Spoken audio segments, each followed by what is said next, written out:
Good morning and welcome to our latest webinar, your DSE Assessments Process Made Easy. I'm joined today by my colleagues Matt and Paul to present this topic. But before we actually start, I thought we'd just go through the normal housekeeping. So after this webinar, we'll be sending you a recording of it, and also within that email, there'll be a link so you can pass this on to your colleagues if you will as well. This will also mean that if you have any technical difficulties, you'll have the recording available. It will also be available on our website. We are going to be answering questions at the end, so please could you put those in the Q&A box, and we will answer as many of them as we can at the end of the webinar. Now, to set the tone, I'm going to be joined by my colleague Matt Jones, who's one of our Posturite's regional managers. He's been with the company for now over 17 years and works with some of our larger key accounts.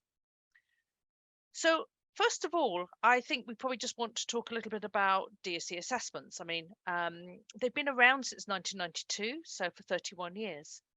But the risks actually have been around longer. I mean, I was treating people with musculoskeletal problems with computers before that time. But since then, if you think over the last 31 years, workstations, equipment, working methods, and attitudes have changed dramatically. And particularly now with hybrid working, our whole DSE assessments are very different from what they were when I first started. So we thought it would be useful if we could let you know what services we offer and what we're being asked for. So really, as far as what we can do to help people with their DSE advice and their DSE, we do on our website have a large number of resources on both general DSE risks and possible solutions, and we keep adding to that as we get requests. So please, if you have anything that you think we could provide a resource on, let us know and we'll see if we can add it to our resources. We also have different ways of getting some simple advice, whether it be about products or actually about some simple solution and how to choose it. Our DSE advice team is available via our chat. And you know what? It is a live person you speak to when you're on our chat, not an automated bot. And if they need further information, they'll reach out to you in different ways to make sure that we're able to support you. There's going to be more information on that in our next webinar, which is the second part of this series. So please look out for that. And in the email that we send you, we'll be sending a link to the webinar. So if you want to know more about what is involved with each of our assessments, please join us for that. Then we are able to provide remote assessments via video. We obviously do our face-to-face assessments. We have higher level assessments for those more involved concerns. And also we have our managed service, which is a full suite of solutions for the DSE. So I hope that gives you a flavour of the range of our solutions. But with so much to choose from, we always are very aware that we need to make it easy for you to be able to book and request assessments. And that's really what we want to talk to today. So Matt, over to you. Can you explain to us a little bit more about how we're trying to make things easy for people? Yeah, thank you, Katharine. Good morning, everyone. I don't know where everyone else is in the world right now, but it's very windy down here on the south coast. So there's a lot of background noise down here in my garden shed. So hopefully it's not coming through too much on my headset. As Katharine said, I'm one of the regional managers here at Posturite, and alongside Paul and Katharine, we're going to talk through one of the changes we've made recently in the way that customers refer to us and make it easy for those referrals to come in. We always consider ourselves as being in partnership with our clients. So whenever we make any changes to a process or a service, we like to talk to our clients and get their feedback and understand their needs as well as our own. So as part of this project, myself and other colleagues engage with customers and discuss what would work for both sides. Historically, there have been lots of different ways in which we've received referrals in, like emails with attachments on them, phone calls, even the odd carrier pigeon turns up with a referral sometimes. So there's a number of reasons we needed to make these changes in order to enhance our service. Number one is to ensure that we keep sensitive and personal data safe and secure. We need to reduce the chances of any of those pigeons flying off in the wrong direction. Another reason we made the change is to reduce the amount of time from the point of referral to the point that someone is seen and assessed. We very much understand at Posturite that a lot of people we're dealing with, we're assessing, are in a lot of discomfort and need a solution quickly. So if we can reduce the amount of time that admin part takes in order to get the appointment booked, that's only going to help them be seen quicker and be more comfortable at their workstation. And finally, accuracy. If we're needing to copy and paste data from one place, like a Word document, and put that information into our system, it could potentially lead to inaccuracies. So I'm going to pass over to Paul. He's going to talk us through one of the new referral processes. Paul's the project lead on this, so he's very well placed to talk us through it and answer any questions at the end. Paul's a veteran like myself, 17 years at Posturite, started the company with marketing before transitioning into a dynamic IT role and specific projects in 2021. Very much understands Posturite's inner workings and extensive knowledge. So Paul's very well positioned to drive forward these types of projects. So over to Paul, and then we'll come back and see you shortly. Right, thanks, Matt. I'm very much used to being the person on the other side of the camera. So this is a first for me being this side of the camera. So might have to just persevere with me a little bit. Right, I'm just going to share my screen on the deck that I've got prepared for you. Right, hopefully now you should be able to see my screen. So what I'm going to talk through with you today is this new referral system that we've now built all the way through to the actual appointment. So we've kind of got this 5-step journey here. So the referral, which I'll talk in a bit more detail, through to the booking, self-service, choosing your own appointments, all the way down to the confirmations and the reminders that lead up to the actual assessment. So this next slide, if it works, is so first of all, this is what our new referral form looks like. So this is the way to initiate the assessment process with Posturite. And so, as Matt mentioned, this currently used to exist in many sort of forms, Word documents, etc., that sort of thing. So what we've done is we've completely eradicated any of that sort of paper trail, if you like, and created a specific referral form for each of our clients. So each one of our clients has their own specific referral form. So there's a specific, unique, secure link that we give to each one of our clients, which with that link, then we can then determine the kind of the one-to-one relationship that we have with each one of our organizations. It also then gives us the ability to customize some of the nuances that we have within our sort of trading relationship. So I'm just going to give you a quick tour of our new referral form. So to begin with, Katharine touched on this right at the beginning, that we offer a large number of different assessments, from remote to face-to-face to kind of more specialist assessments. So we've got the ability then to allow you to choose which assessment that you initiate with that initial referral form with us. Some of you may not actually choose to use us for all of these services. So again, this list here is quite an exhaustive list to begin with, but should you your company only actually refer to us just remote and face-to-face assessments, for example, we can then customize this list down to each one of our clients, so only show the assessments that are relevant to your organization. We then also, because I know that we've got an exhaustive list, and some of the nuances and the differences between these assessments might not be immediately obvious, particularly for people that might be referring for the first time an assessment with Posturite. So we've got these really useful kind of information tooltips along the way, which will give you guidance. It will explain what each one of these assessment services are, just so that you've got that reassurance that you're booking the right product with us. And then move down to, and most of this should be very familiar with you, particularly if you're referring to Posturite time and time again anyway. There's three main contacts that we request for each one of our assessments. Is the requester, so that's the person that's completing this form and doing this submission to us at Posturite. You've then obviously got the main person, which is the appointee. That's the person that the assessment is being conducted on. And then we've got an optional third contact, which is the line manager. So some organizations, they like to record a line manager against our assessments because perhaps the line manager might be receiving a copy of the report.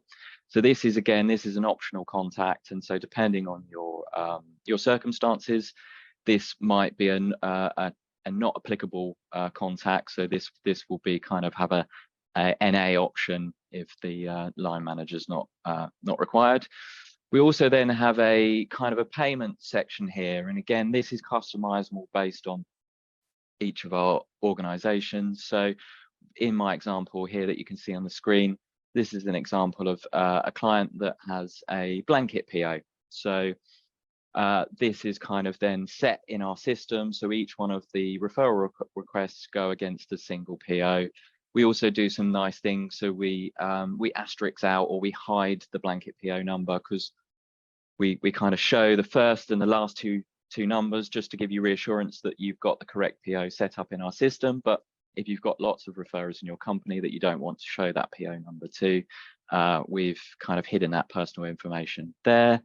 But again, this is customizable. So for many organizations, they might have individual POs for each one of their assessments.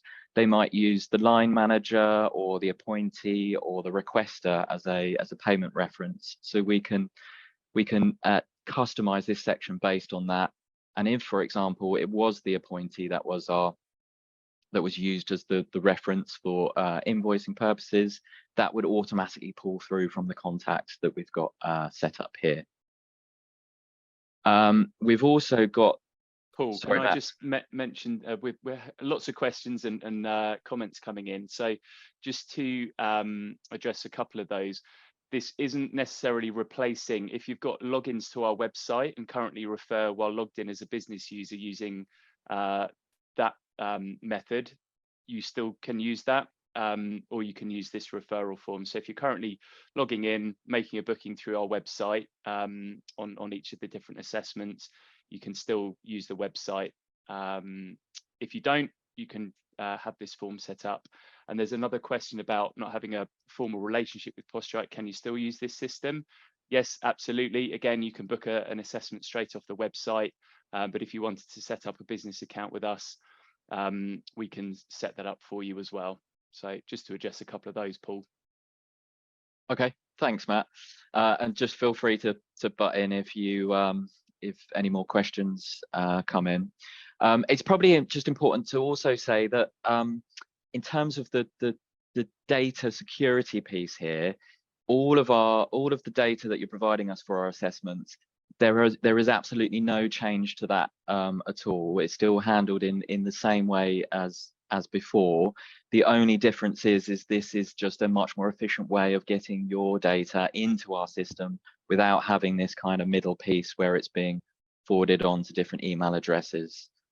So then just moving then down to the address. So this is another sort of massive advantage of using our online referral form rather than the Word document, is that this has a real-time address capture feature here. So you can, in either the address field here at the top or in the postcode, you can just literally just type an address, type a postcode, a little bit like you'd experience on an e-commerce site when you're putting your address in the checkout. It does a real-time sort of Royal Mail lookup so that we can get really accurate address information. And it also just means that we don't then have that issue where we then might have to come back to you and just sort of request more information about the address because perhaps it hasn't been provided accurately in the first place.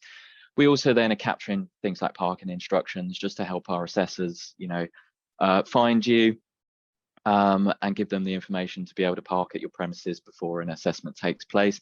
This has also got a sort of a real-time lookup for residential and business addresses as well. So if you put a business address, like I have in my example here using Posturite's head office, it automatically recognizes that as a business address, so it doesn't check this box.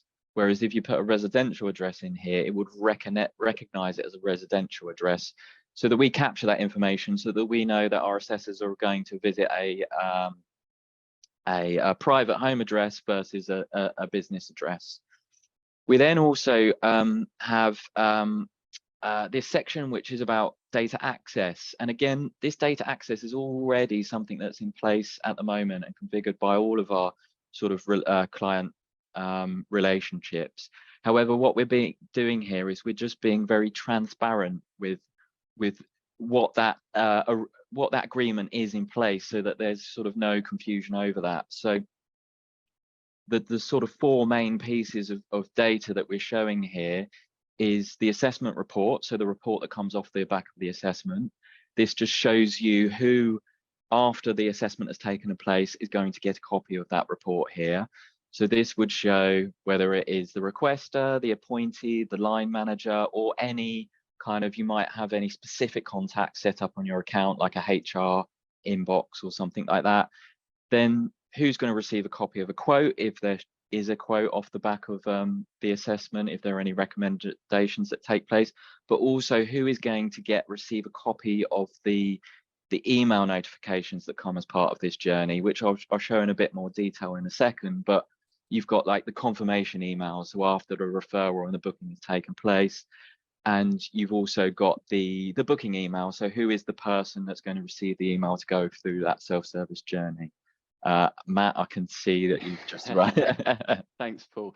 Yeah, I was just going to say, if anyone's unsure what those data access permission rules are on your account, speak to your account manager or let us know, and we'll gladly sort of talk you through what each of those stages are and what is currently ticked for who to receive. So don't be too worried about that. We just take data protection very seriously at Posturite. So if you're unsure, just speak to us and we'll gladly talk you through it. Thanks, Paul. Okay, no worries. So then moving on then, and yeah, so as just to recap on that, there is no change. This is sort of standard process that we do already. Is just what we have the ability to do on this form, because it's all dynamic, is we can share back to you what those rules are that are set up. So actually this gives you the opportunity where, if perhaps that rule wasn't set up in the way that you originally thought it was, you get the option to see that and perhaps request a change on our side for that. And then sort of Katharine touched on it at the beginning about having sort of help and support here at Posturite from real people. And so within this form and in other parts of this journey, we actually embedded a live chat directly into this form. So during sort of normal business hours, our appointments team are just at the other end of a live chat session here. So should you have run into any trouble, or maybe you've just got a general query, this is quite a nice way then to be able to talk to a human really fast and get the help and support that you might need. But on the main part, I'm hoping you probably won't even need that, and this form should be otherwise fairly standard intuitive practice for you to submit that referral to us. So that's kind of the referral in a nutshell. So once you go through that journey and complete our assessment and then submit that that request to us, you just get sort of a nice kind of acknowledgement page just to show that, you know, we have received that request. We also have then the option here. So we've got this download details. So because we've eradicated that paper trace, that Word document, if you like, I think some clients still like to almost have a receipt of what they have submitted to us. So what you can do here is you can hit this download details button here, and what this will do is it will download a PDF of the submission that you've done to us. So if you need to, for your own records, need to keep a receipt of a referral that you put into Posturite, you can take a copy of that and then you can store that in your own system if you need to. Otherwise, you can just ignore that. And then this form is that's kind of the end of your journey as far as the referral form is concerned. But should you need to book another appointment because you're doing this for multiple members of staff, you can do that quite easily here. So this is also then where we get this main benefit in speed of having this new online referral form, because we cut out all of those middle steps of that referral being emailed to a team member or a mailbox, and that sort of delay in it being picked up from our team. Now, because you're inputting that data directly into our system, we kind of cut out all of that middle noise between. And so from the moment that you finish your submission of that referral to us, literally within sort of 30 seconds to a minute, however long it takes for an email to sort of churn through the system, your appointee, or if you've got other contacts that you've got set up to receive a copy of the booking email, that email will be sent to that person sort of almost instantaneous, so that you can go straight from the referral to the booking, you know, within a couple of minutes. And so this is just demonstrating here a copy of an example of what that sort of booking email looks. Again, not much has changed on this part. This is very similar to the current process. So then we move on to the booking of that appointment. And so this is a change that's actually been in place for, I think it's about 2 months now. So many of you that are having assessments with Posturite are already going through our sort of self-service process. So the previous process, we used to just put out, what's the best way of describing this? A kind of a suggested sort of time for an appointment. And what we'd end up is going around in circles of saying, you know, does this appointment next Wednesday suit you? And inevitably, when people check their diaries, they kind of just have to keep rejecting and saying, no, sorry, I'm on holiday or I've got a meeting. So we completely restructured to allow our appointees to book their own appointments. They're the ones that know their own calendars. So what we've done now is we allow them to see our schedule, to look ahead in our diary, and then choose an appointment that is convenient to them. So this on the right hand side is what our self-service appointment system looks like. For those of you that are familiar with this already, what I'm actually giving you here is a bit of a sneak preview to some future changes that we're happening. So this slightly differs from what's live at the moment, but this will be coming into place in the next couple of weeks. So to begin with, what we do is we suggest what we think our best appointment is for you, and that's based on a number of factors. So based on the earliest possible appointment, but also mixed in there with our most economical appointment, so the most eco and earliest appointment that's available. So hopefully this appointment will be one that works for your appointee, but if not, they have the ability to then go and click this button here to go and choose another date. So what this then does is it allows them to go and look in our schedule.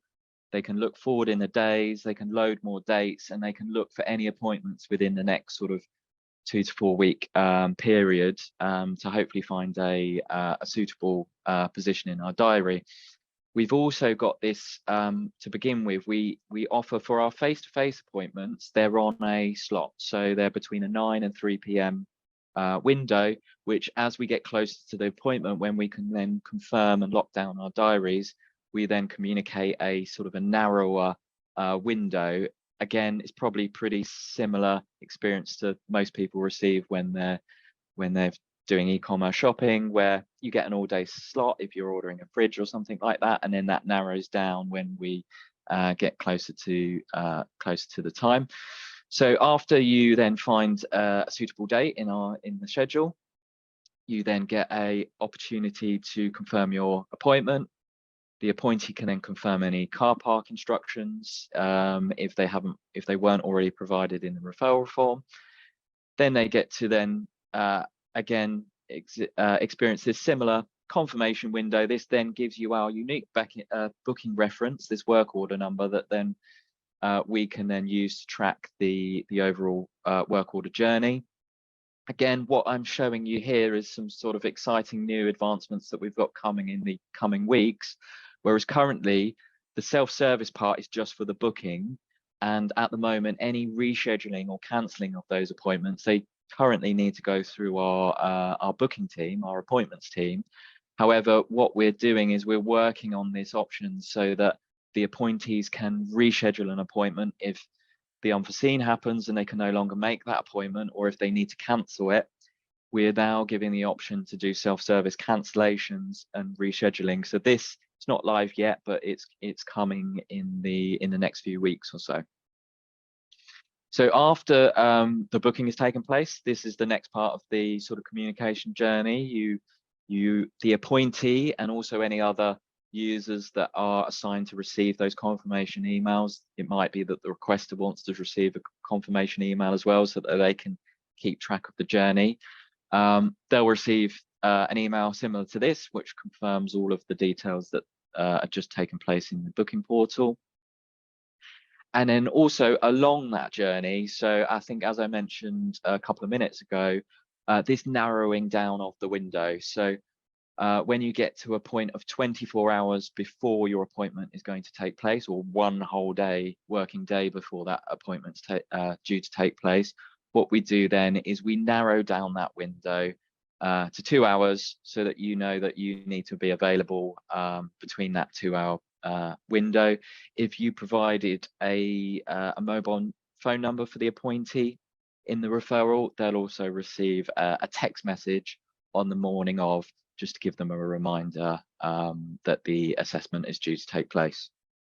And then just to finish up, this is kind of, again, this is just standard practice, but I thought just to finish off here with there's no difference to this, but for once the appointment has then been conducted, the contacts that are set up to receive a copy of a report, they receive a copy of this report email over here, which then takes them to our website, where they can then log into the appointment system, and then they can retrieve a copy of the report. And if there is a quote, they can also find those. But again, there's no change to that.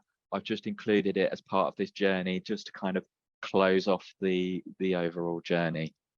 So I think that brings me to the end of my sort of presentation there. So I'll hand over back to Matt and Katharine, if I may. Yeah, thank you, Paul. Very useful. Always good to see a sneak preview as well. So we'll sort of see how that goes. I think we'll just start with some questions, and we'll start with the ones that you can see on screen, which were provided to us in advance of this. As you can see from question 1, not clear about how the managed service differs from the standard service. So Matt, do you want to just give us a view on that, please? Yeah, thanks, Katharine. Just a couple of the questions actually that were coming through live were asking about how the managed service differs, or is this as well as the managed service? The managed service is a very bespoke offering that we give to clients, and it can vary massively depending on what their requirements are, what systems they use for managing DSE, or they might not even have an online system for managing it. So it's a very flexible service. It can deal with just sort of admin parts of an online system, right through to managing the issues that the assessment would come out with, through to help with the ordering process for equipment, delivery of equipment, etc. So really the managed service can be an end-to-end solution for managing DSE, whereas the standard assessments is sort of one middle part of that. It's, someone's got an issue, right, they might need a full DSE assessment. So hopefully that answers it a little bit. It's a very bespoke service. And again, if anyone wants more information on that, I think we've actually run a specific webinar on the managed service. But again, speak to your account manager or reach out to us, and we can talk to you on an individual basis for that.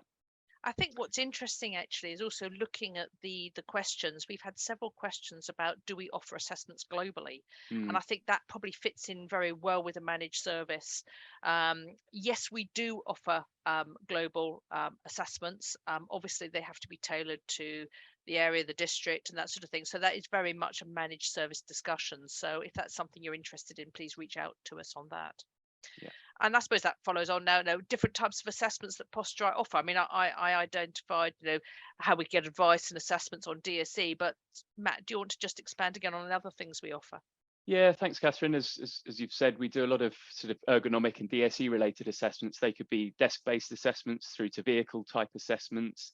And then more and more now, we're also being asked about more neurodiversity and disability type assessments. So through our enablement division, we offer a plethora of different assessments, from workplace needs assessments, visual and hearing loss assessments, dyslexia and other types of neurodiversity screener assessments.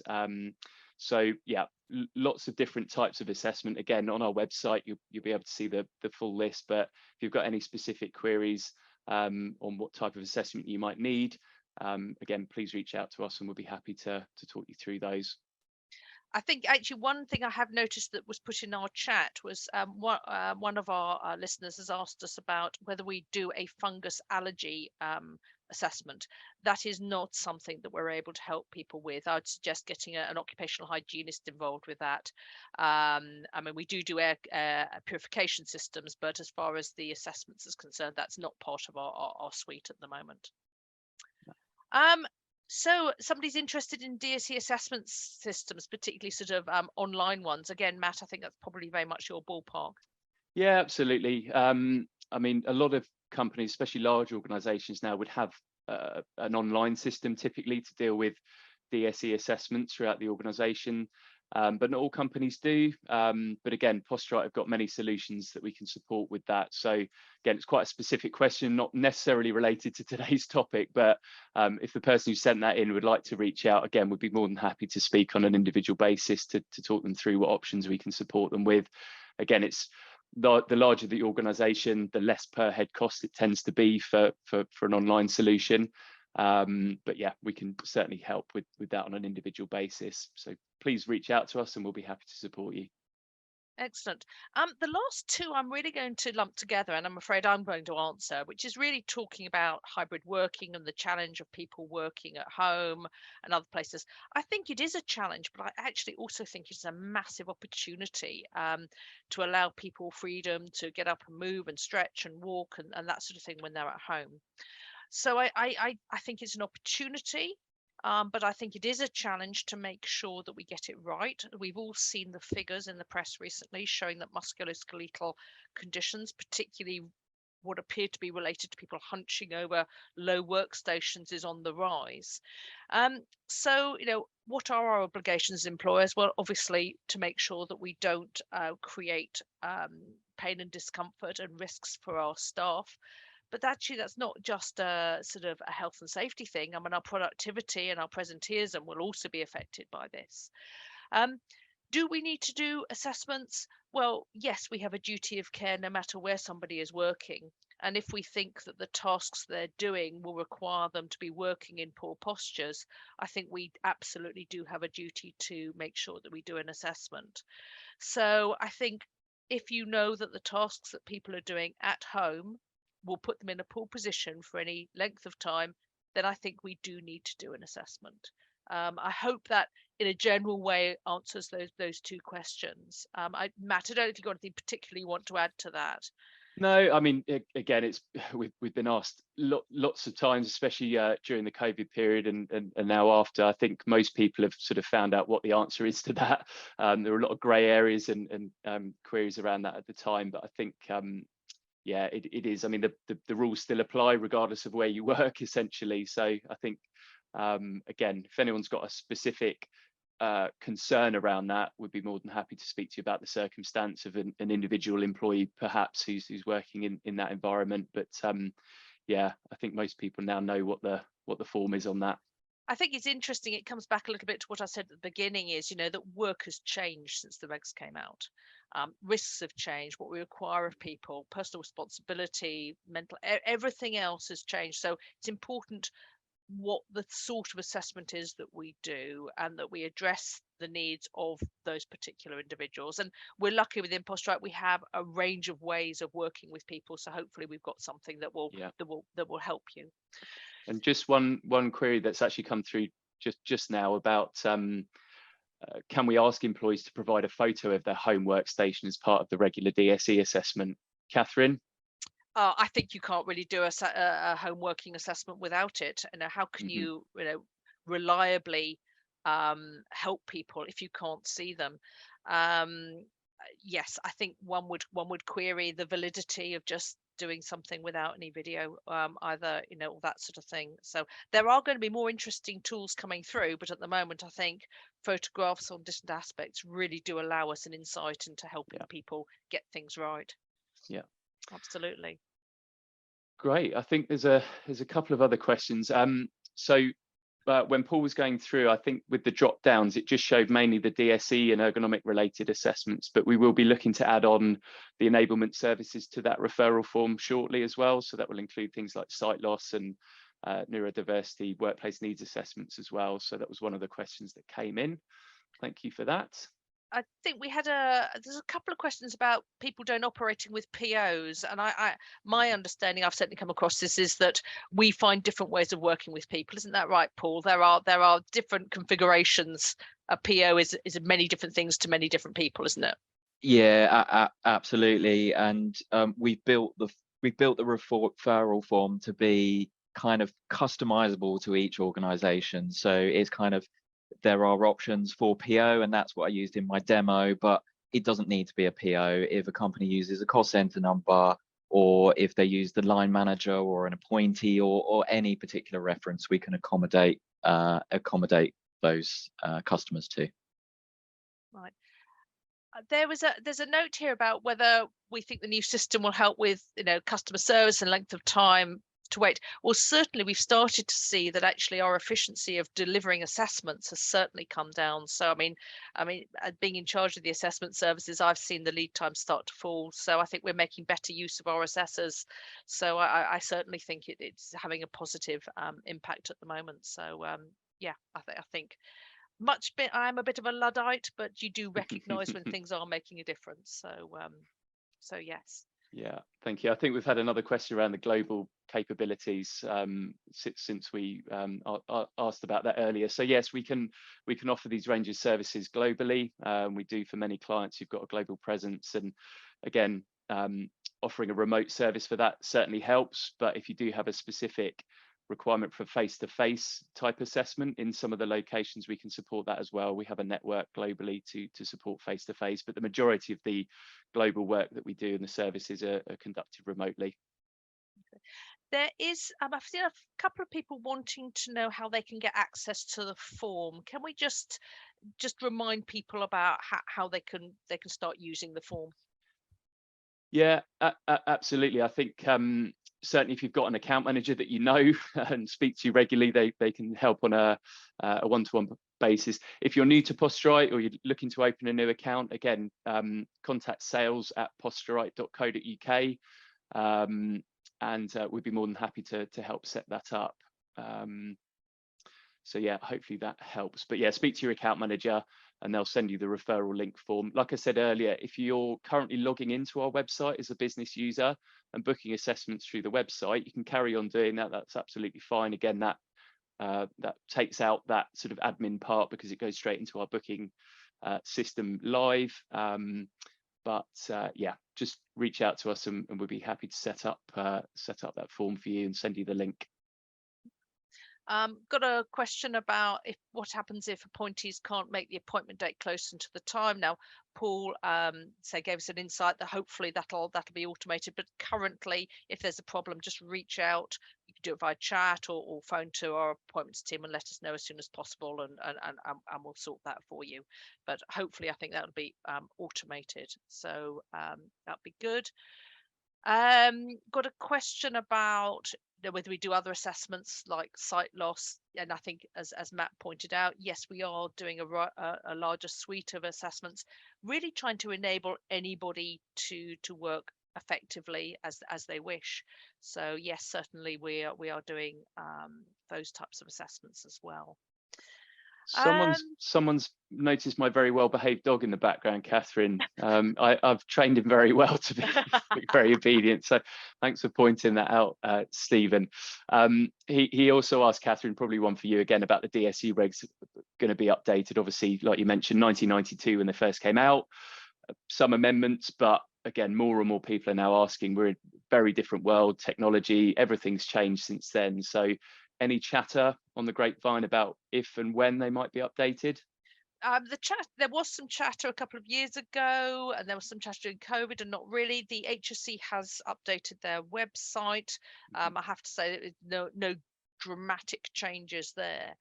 What I would say though is, from my perspective is, we have that duty of care, doing a musculoskeletal review. If you get people working well and effectively and comfortably at home, what the type of assessment is probably becomes a little bit more irrelevant. You know, if anyone wants to sort of reach out and email, and we can have a chat about that sort of thing. But the important thing is that we keep the health of the person and that they're able to work effectively and prevent problems occurring. And I suppose also make sure that there is an easy way for people to report if they've got concerns, because the earlier that we know about problems, the less likely it is that it's to turn into anything that's going to cause any long-term concern.